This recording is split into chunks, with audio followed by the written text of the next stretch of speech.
तो बच्चों, हम फ्लेमिंगो बुक की सेकंड पोएम पढ़ रहे थे, an elementary school classroom in a slum. Poem 4 stanzas में लिखी गई है। लास्ट वीडियो में हमने 2 स्टैंजास कंप्लीट कर लिए थे और इस वीडियो में बच्चों हम 3rd एंड 4th स्टैंजा पढ़ने वाले हैं और इस पोएम को हम कंप्लीट करेंगे। तो चलिए स्टार्ट करते हैं 3rd stanza. Surely Shakespeare is wicked, the map a bad example. तो बच्चों, हमने लास्ट वीडियो में देखा था कि सेकेंड स्टैंजा में पॉइंट ने क्या बताया था कि जो क्लासरूम है उसको डेकोरेट किया गया है, बहुत सारी पिक्चर्स वहाँ पे लगाई गई हैं। अब 3rd स्टैंजा में पॉइंट कह रहे हैं कि वहाँ पे जो शेक्सपियर की पिक्चर लगाई गई है, तो पॉइंट कह रहे हैं कि वो शेक्सपियर इन बच्चों के लिए विकेड है। विकेड का मतलब बैड पर्सन है। और बच्चों के लिए शेक्सपियर बैड पर्सन क्यों है? क्योंकि इन बच्चों ने कभी शेक्सपियर को जाना ही नहीं। इन बच्चों को ऐसी अपॉर्चुनिटी मिली ही नहीं कि ये शेक्सपियर का लिटरेचर पढ़ पाएं। इन्होंने शेक्सपियर की लिखी हुई कोई बुक, कोई पोएम कभी पढ़ी नहीं, कभी सुनी ही नहीं। इसीलिए ये शेक्सपियर की ग्रेटनेस को जान ही नहीं पाए और इसीलिए शेक्सपियर इनके लिए बिल्कुल वैसे ही है जैसे कोई विकेड मैन, कोई बैड पर्सन होता है। और वहाँ पे जो मैप लगाया गया है, जो वर्ल्ड का मैप है, वो मैप इन बच्चों के लिए कोई अच्छा एग्जाम्पल नहीं है। वो मैप भी इन बच्चों के लिए बहुत बुरा एग्जाम्पल है। अब ऐसा पॉइंट क्यों कह रही हैं? तो बच्चों, पॉइंट ये कहना चाह रहे हैं कि जो रूम्स की वॉल को डेकोरेट तो कर दिया गया है, लेकिन जो जो पिक्चर्स वहाँ पे लगाई गई हैं, वो पिक्चर्स इन बच्चों के लिए बिल्कुल मीनिंगलेस हैं, बिल्कुल ही यूजलेस हैं। इन्होंने अपनी लाइफ में कभी शेक्सपियर का नाम तक नहीं सुना। शेक्सपियर के लिखी हुई इतनी फेमस बड़ी बड़ी बुक्स इन्होंने कभी पढ़ी ही नहीं। इसीलिए ये बच्चे शेक्सपियर की ग्रेटनेस को कभी जान ही नहीं पाए। और जो वर्ल्ड का मैप वहाँ पे लगाया गया है, वो भी इन बच्चों के लिए बिल्कुल यूजलेस है, क्योंकि इनकी जो दुनिया है, वो दुनिया यही स्लम है, यही गंदी बस्ती है। With ships and sun and love tempting them to steal। तो पॉइंट कह रही हैं कि जो वर्ल्ड का मैप यहाँ पे लगा दिया गया है, जो मैप रिप्रेजेंट करता है शिप्स यानी नेचुरल ब्यूटी है, यहाँ पे बड़े बड़े सीज हैं, ओशियन वहाँ पे दिखाई दे रहे हैं। उस मैप में सन भी है और वो रिप्रेजेंट करता है लव को, हैप्पीनेस को। तो वो सारा का सारा मैप इन बच्चों के लिए एक बहुत ही बैड एग्जाम्पल है, क्योंकि वहाँ पे जो चीज़ें दिखाई गई हैं उस मैप में, उन सभी चीज़ों को देख के ये बच्चे टेम्प्ट हो जाते हैं। टेम्प्ट का मतलब होता है ये बच्चे बहुत ज़्यादा आकर्षित हो जाते हैं। वो सारी चीज़ें इन बच्चों को बहुत ज़्यादा अच्छी लगती है और ये भी चाहते हैं कि इन्हें भी अपनी लाइफ में ये सब चीज़ें मिले। ये भी चाहते हैं कि इन्हें वो अपॉर्चुनिटी मिले कि ये नेचुरल ब्यूटी को देख सकें, सन को देख सकें। इनकी जो स्लम है, उस स्लम का जो स्काई है, वो स्काई भी किसी तरह की ब्राइटनेस इनको नहीं देता। इनका स्काई भी अंधेरे से भरा है। इन्होंने कभी एक ओपन स्काई में, एक क्लियर स्काई में सन को भी नहीं देखा और इनकी लाइफ में कोई लव, कोई सिंपैथी, कोई काइंडनेस बिल्कुल भी नहीं है। तो जब ये इन अच्छी चीज़ों की तरफ देखते हैं तो ये भी टेम्प्ट हो जाते हैं और ये भी चाहते हैं कि हमें भी अपनी लाइफ में ये सारी अपॉर्चुनिटी मिले, हमें भी अपनी लाइफ में ये सारे इमोशंस मिले, हमसे भी कोई लव करे, हमें भी कोई सिंपैथी दिखाए, हमारी तरफ भी कोई काइंड बिहेवियर अपना शो करे। तो उसके लिए बच्चे इतने ज़्यादा टेम्प्ट हो जाते हैं कि ये किसी भी तरह की स्टील कर सकते हैं, चोरी कर सकते हैं। तो पॉइंट यहाँ पे कह रहे हैं कि इन बच्चों की लाइफ में कभी कोई अच्छी चीज़ हुई ही नहीं पाई। इनके पास कोई पॉजिटिव एनर्जी नहीं है, कुछ अच्छा इन बच्चों की लाइफ में इन्होंने कभी देखा ही नहीं। इसीलिए अगर ये इस तरह के मैप देखेंगे जो कि इतनी अच्छी चीज़ें यहाँ पे इन बच्चों को दिखाते हैं, तो ये बच्चे इतने टेम्प्ट हो जाते हैं, ये इन सब चीज़ों को किसी भी कीमत पे पाना चाहते हैं और इसके लिए ये बच्चे चोरी तक कर सकते हैं। तो इसीलिए ये जो मैप है, ये अच्छा एग्जाम्पल इन बच्चों के लिए बिल्कुल भी नहीं है। For lives that slightly turn in their cramped holes। तो बच्चों का जो जीवन है उसके बारे में पॉइंट हमें बता रहे हैं कि इन बच्चों का जो जीवन है वो कहाँ गुजरता है, क्रैम्प्ड होल्स में। क्रैम्प्ड का मतलब होता है क्राउडेड, जहाँ बहुत सारी भीड़ होती है। तो पॉइंट ने यहाँ पे इन बच्चों के जो घर हैं उन घरों को कंपेयर किया है किससे, क्रैम्प्ड होल्स के साथ। तो पॉइंट कह रहे हैं कि इन बच्चों के जो घर हैं वो भीड़ से भरे हुए हैं, एक ही घर में बहुत सारे लोग एक साथ रहते हैं। तो पॉइंट कह रहे हैं कि इन बच्चों का जो जीवन है वो स्लाइली यानी बहुत ही चालाकी से यहीं गुजर जाता है। यहीं जो छोटे छोटे घर हैं जो कि भीड़ भरे हैं, बहुत सारे लोग एक साथ रहते हैं, इन्हीं घरों में इन बच्चों का जीवन यहीं पे गुजर जाता है। From fog to endless nights, तो पॉइंट कह रहे हैं कि इन बच्चों का जो प्रेजेंट है वो कैसा है, वहाँ पे बिल्कुल फॉग की तरह, जिस तरह फॉग जो होता है वो क्लियर नहीं होता, इसी तरह से इन बच्चों के प्रेजेंट में कोई क्लैरिटी बिल्कुल भी नहीं है। और इनका जो फ्यूचर है, फ्यूचर में भी ये सब क्या देखने वाले हैं, एंडलेस नाइट। नाइट का मतलब होता है डार्कनेस, तो इन बच्चों के फ्यूचर में भी डार्कनेस है, और वो डार्कनेस कैसी होगी, एंडलेस, जो कि कभी ख़त्म नहीं होगी।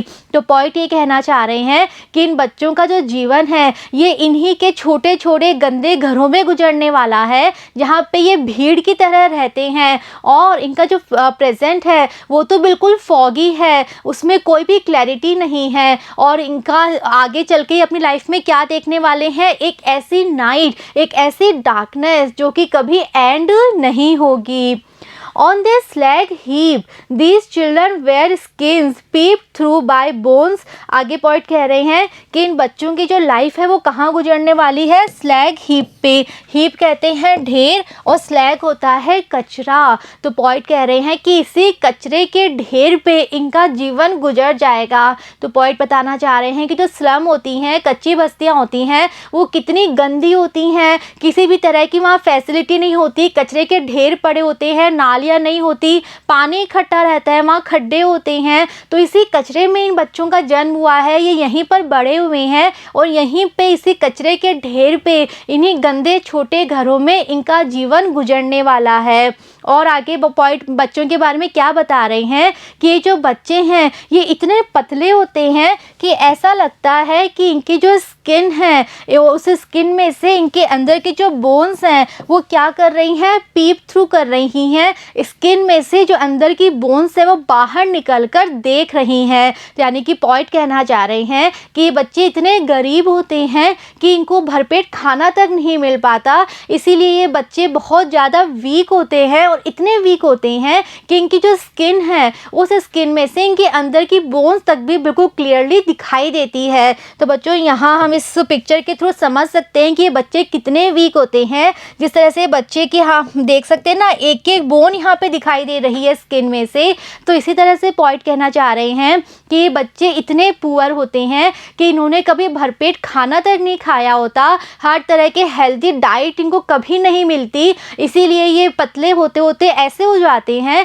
कि इनकी स्किन में से इनके अंदर की बोन्स जो होती हैं वो क्लियरली हम देख सकते हैं। एंड स्पेक्टिकल्स ऑफ स्टील, और अगर ये बच्चे किसी तरह का स्पेक्टिकल यानी चश्मा लगाते हैं तो इनके चश्मे कैसे होते हैं, स्टील के बने हुए होते हैं। आगे हम लाइन कंटिन्यू करेंगे। एक बार बच्चों हम यहाँ पे यूज़ किए गए लिटरेरी टर्म्स को देख लेते हैं। तो यहाँ पे बच्चों सबसे पहले पॉइंट ने इन लोगों के घरों को कंपेयर किया है किसके साथ, क्रैम्प्ड होल्स के साथ। तो ये एक लिटरेरी टर्म है जिसे हम कहते हैं मेटाफर।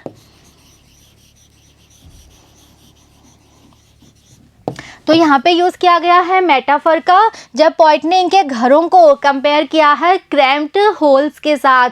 इसी तरह से पॉइंट ने यूज़ किया है फ्रॉम एंड फॉग। तो दोनों वर्ड्स फ्रॉम फॉग, दोनों वर्ड्स की जो स्टार्टिंग साउंड है वो सेम है, तो ये है repetition of the same consonant sound. तो ये भी लिटरेरी टर्म होता है जिसे हम कहते हैं अलिट्रेशन। तो अलिट्रेशन का यूज़ किया गया है फ्रॉम एंड फॉग में। तो आगे बच्चों हम कंटिन्यू करते हैं। तो पॉइंट क्या कह रहे हैं कि ये बच्चे अगर स्पेक्टिकल्स पहनते हैं, चश्मे पहनते हैं, तो वो चश्मे कैसे होते हैं, स्टील के बने हुए होते हैं विथ मैंडेड ग्लास। और उनके चश्मों का जो ग्लास होता है, जो शीशा होता है चश्मे का, वो मैंडेड होता है। मैंड कहते हैं रिपेयर करना, यानी कि ये इतने गरीब होते हैं कि अगर इनका चश्मा टूट जाता है तो ये लोग नया चश्मा नहीं बनवाते, बल्कि उसी चश्मे को ये लोग रिपेयर कर लेते हैं, उसकी मरम्मत कर लेते हैं।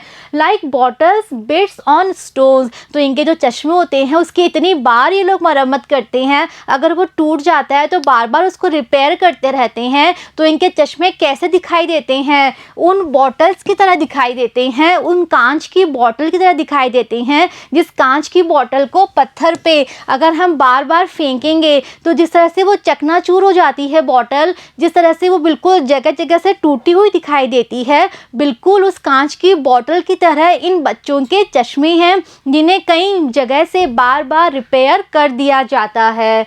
All of their time and space are foggy slum. तो पॉइट कह रहे हैं कि इन बच्चों का जितना भी टाइम है और इनके पास जितना भी स्पेस है, यानी कि इनकी पूरी लाइफ, इनके पास जो भी टाइम है और जिस जगह पे भी रहते हैं वो सब कुछ क्या है, यही स्लम है। और वो स्लम जो कि कैसी है, फॉगी है। और फॉगी स्लम का मतलब जो कि गंदगी से भरी हुई है, अंधकार से भरी हुई है, जहाँ पे कुछ भी क्लियरली दिखाई नहीं दे रहा। तो इसी स्लम में इनका सारा टाइम गुजरने वाला है, सारी लाइफ गुजरने वाली है। और इनके पास जो स्पेस है घूमने के लिए, जाने के लिए, वो स्पेस, वो वर्ल्ड भी सिर्फ ये स्लम है। इस स्लम के बाहर ये बच्चे कभी भी नहीं जाएंगे।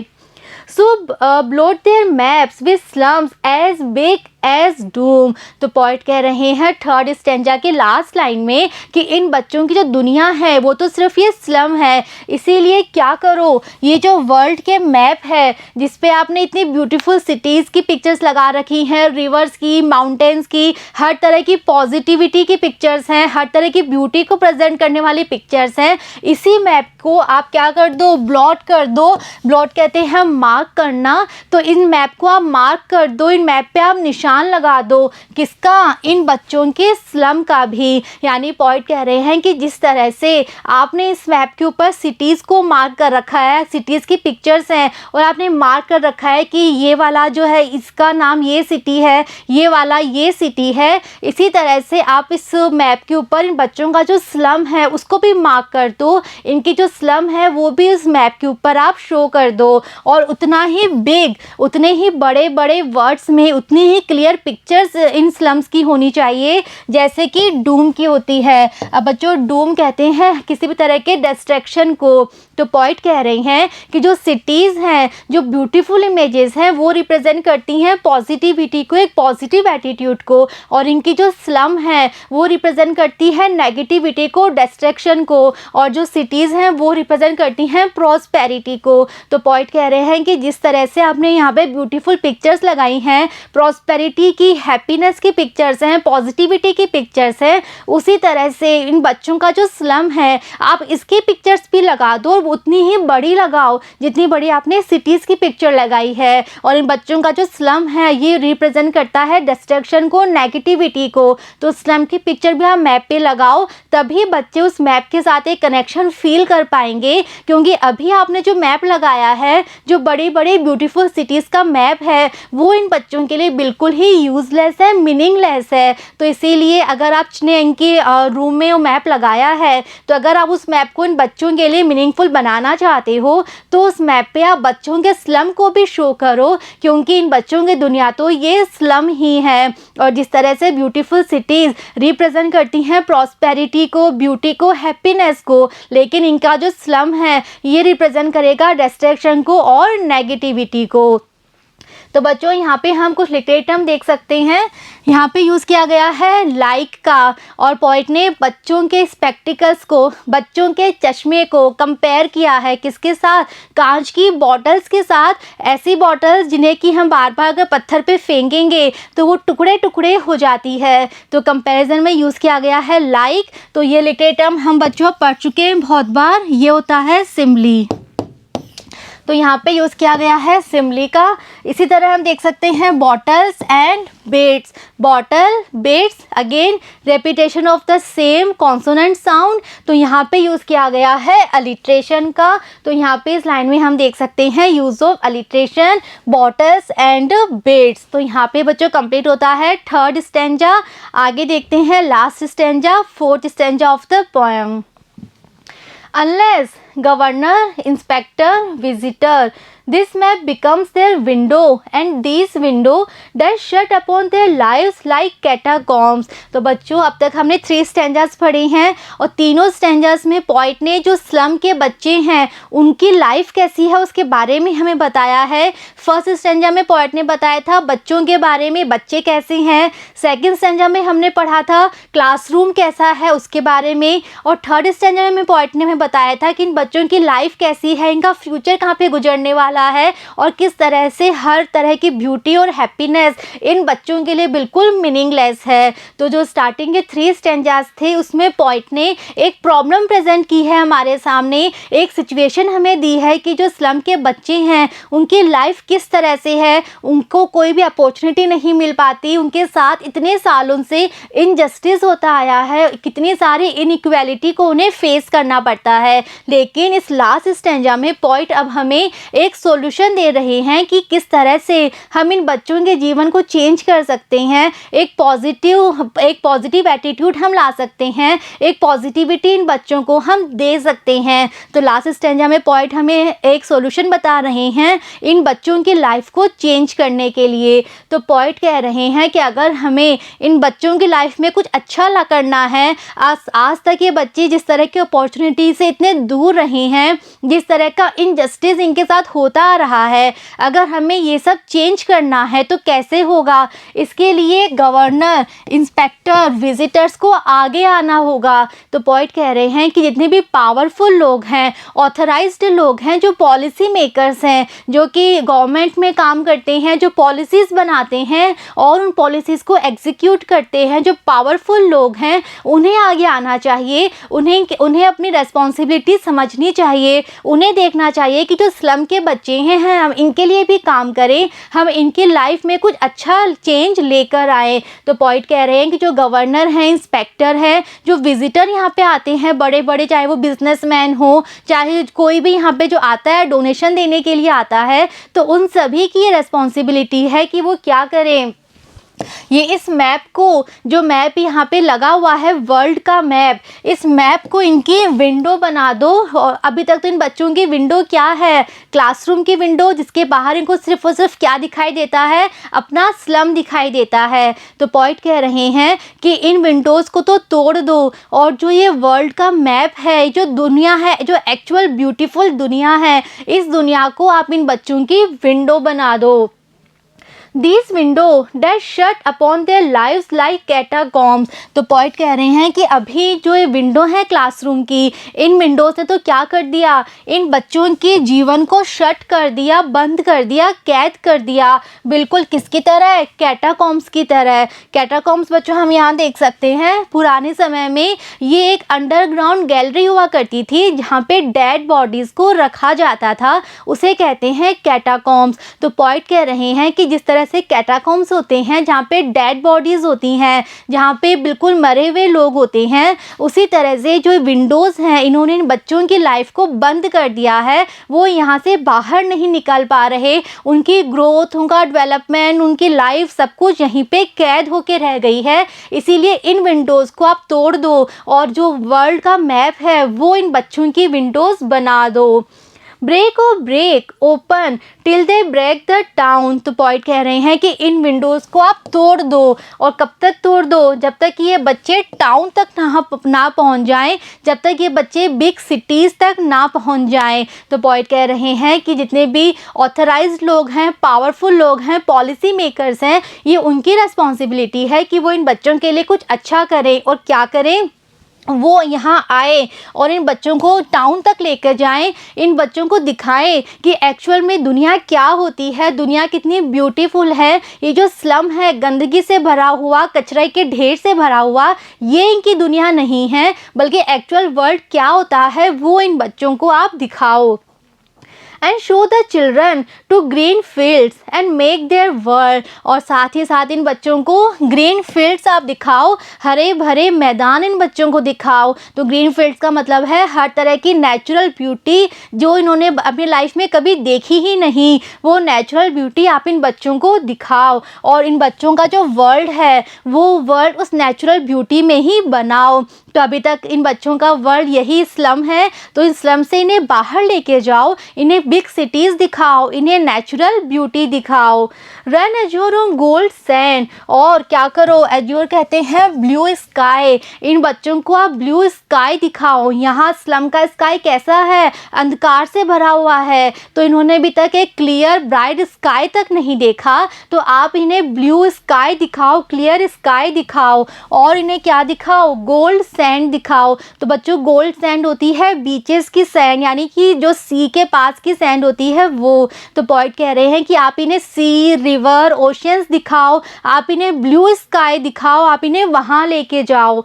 And let their tongues run naked into books, और साथ ही साथ आप क्या करो, इन बच्चों की जो टंग्स हैं उन टंग्स को पढ़ने दो हर तरह की बुक्स। रन नेकेड का मतलब है आप कोई कंट्रोल, किसी तरह की बाउंडेशन मत रखो, इनकी टंग को फ्री छोड़ दो हर तरह की बुक्स पढ़ने के लिए। तो आप इनको अच्छा लिटरेचर दो, अच्छी अच्छी बुक्स दो, और इनको हैबिट में लाओ कि ये अच्छी बुक्स पढ़ें, अच्छा लिटरेचर पढ़ें। आप इन्हें एक अच्छी एजुकेशन दो। The white and green leaves, और क्या आप इन्हें दो, अब यहाँ पे वाइट और ग्रीन लीव्स रिप्रेजेंट करती हैं किसे, वाइट लीव्स रिप्रेजेंट करती हैं बुक्स को, लिटरेचर को, और ग्रीन लीव्स रिप्रेजेंट करती हैं नेचुरल ब्यूटी को। तो पॉइंट कह रहे हैं अगर हम इन बच्चों की लाइफ में कुछ चेंज लाना है, कुछ अच्छा करना है, तो उसके दो ही तरीके हैं। पहला, हमें इन बच्चों को अच्छी एजुकेशन देनी है, अच्छा लिटरेचर इन बच्चों को पढ़ाना है, और सेकंड, हमें इन बच्चों को नेचुरल ब्यूटी में लेके जाना है। तो इसीलिए जो बड़े बड़े लोग हैं, बिजनेसमैन हैं, पॉलिसी मेकर्स हैं, उन्हें यहाँ पे आना चाहिए और इन बच्चों को यहाँ से निकालना चाहिए, नहीं तो ये बच्चे यहीं पे कैटाकॉम्स में कैद होके रह जाएंगे। तो यहाँ पे इन विंडोज़ को तोड़ के आप इन बच्चों को टाउन तक लेके जाओ, इन्हें नेचुरल ब्यूटी दिखाओ और इन्हें अच्छा लिटरेचर दो पढ़ने के लिए, इनकी आप अच्छी एजुकेशन का अरेंजमेंट आप करो। और लास्ट में पॉइंट कह रहे हैं history their whose language is the sun. तो लास्ट में पॉइंट कह रहे हैं कि आपको ये सब करना होगा। क्यों? क्योंकि हिस्ट्री वही लोग बनाते हैं जिनकी लैंग्वेज कैसी होती है, सन की तरह होती है। और सन की तरह लैंग्वेज का क्या मतलब है, जो सन की तरह ब्राइट होते हैं। और सन की तरह हम ब्राइट कब हो पाएंगे, जब हम खुद अपनी एजुकेशन अच्छी कर पाएंगे, हम सारी चीज़ों को एक्चुअल में जाके देख पाएंगे, हम नई नई चीज़ें एक्सप्लोर कर पाएंगे, हमें सारी अपॉर्चुनिटी मिल पाएगी। तो पॉइंट कह रहे हैं कि इन बच्चों की लाइफ अभी तो अंधकार से भरी हुई है, लेकिन हम इनकी लाइफ में एक उजाला ला सकते हैं, और वो तभी आ सकता है जब हम इन बच्चों को अच्छी एजुकेशन दें और यहाँ की गंदगी से बाहर निकालें, इन्हें खुले आसमान में, ब्लू स्काई में लेके जाएं, इन्हें नेचुरल ब्यूटी दिखाएं। और अगर हम ऐसा करेंगे, अगर हम ये अपॉर्चुनिटी इन्हें देंगे, तो आगे चल के ये बच्चे ऐसा काम करके दिखा देंगे कि हिस्ट्री क्रिएट कर देंगे, हिस्ट्री में इन बच्चों का नाम इंक्लूड हो जाएगा। क्योंकि हिस्ट्री वही बनाते हैं जो कि सन की तरह पावरफुल होते हैं, स्ट्रॉन्ग होते हैं, ब्राइट होते हैं। और वही हो सकता है ऐसा जिसके पास अच्छी एजुकेशन हो और जिसने नेचुरल ब्यूटी देखी हो। तो बच्चों यहाँ पे कंप्लीट होती है हमारी ये पोएम। तो एक बार बच्चों हम लिटरेरी टर्म देख लेते हैं इस पोएम में। तो यहाँ पे बच्चों यूज़ किया गया है ब्रेक और ब्रेक। तो ब्रेक वर्ड को पॉइंट ने यहाँ पे रिपीट किया है, तो यहाँ पे यूज़ है रेपिटेशन का। और क्यों किया है, अगेन अपनी बात को एम्फेसाइज करने के लिए, जोर दे के कहने के लिए पॉइंट ने यहाँ पे यूज़ किया है ब्रेक ओ ब्रेक। आगे हम देख सकते हैं लिटरेरी टर्म। तो बच्चों यहाँ पे कंप्लीट होती है हमारी पोएम। तो हमने पढ़ा पोएम में स्टार्टिंग के 3 स्टैंजाज में पोइट ने हमारे सामने एक सिचुएशन रखी है, एक इमेज रखी है, एक एक्चुअल सिचुएशन जो वहाँ के बच्चों की है वो हमारे सामने रखी है। और लास्ट 4th स्टैंजा में वो एक सोल्यूशन बता रहे हैं कि किस तरह हम इन बच्चों की लाइफ को चेंज कर सकते हैं, एक पॉजिटिविटी हम इन बच्चों की लाइफ में लेकर आ सकते हैं। तो बच्चों आई होप आपको पोएम समझ में आई है, सारी कंप्लीट एक्सप्लेनेशन आपने समझी होगी। नेक्स्ट वीडियो में बच्चों हम इस पोएम के क्वेश्चन सॉल्व करने वाले हैं और साथ में हम एक बार इस पोएम की कंप्लीट समरी भी रिवाइज करेंगे। See you in the next video. Thank you.